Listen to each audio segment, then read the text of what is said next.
په بهر ملک چې کوم مسافر دی هغه به سرسایه د کمل سره ورکي یا د هغه چې کوم بسم الله الرحمن الرحیم معزز کتونکو په بهر ملک چې کوم مسافر دی هغه به سرسایه د کمل سره ورکي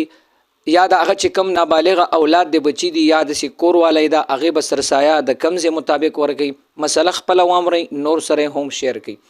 محترم سرسایه خو تاسو ته ما بل کلیپ کړه هغه کې ما تاسو ته ویل چې زمونږ د پېښور د دې ګرد او نواح چې څومره علاقې لري دغه مطابق 200 روپۍ ده خو چې کم خلک مسافر دي او په سعودي کې یا په دوبۍ یا په بهر هر یو ملک کې اوسېږي نو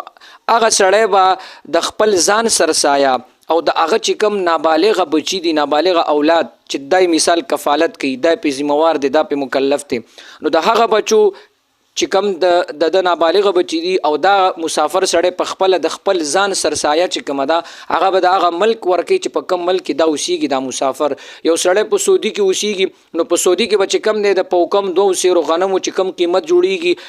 الته چې ارسومرم جوړیږي 4 ریاله 15 ریاله دا جوړیږي یا په دوبۍ کې څوک دی 4-15 درهمه جوړیږي یا داسې خو دې کې یو سړی په امریکا کې اوسېږي الته په کم 2 سیرو غنمو $10 روپۍ جوړیږي هغه به د اکزه مطابق کور سرسایه ورکي هغه مسافر خپل د خپل ځان سرسایه هم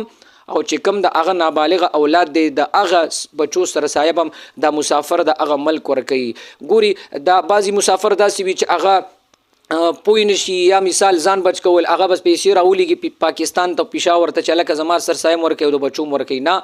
د چې کوم ستا د مسافر او د نابالغ بچی دی دا به د هغه ځای سرسایه ورکي چې په کوم ځای کې مسافر اوسېږي کوم ځای کې چې کار روزګار کوي او نور چې کومه ښځه ده یا بالغ بچی دی یا د دغه ورونه بیګان هغه به چې په کوم ځای کې اوسېږي د هغه ځای سرسایه به ورکي نو دا مسله انتهایی اهمه ده وای مري نور سره هم شیر کوي الله دې موږ تاسو لپاره باندې د عمل کولو توفیق را نصیب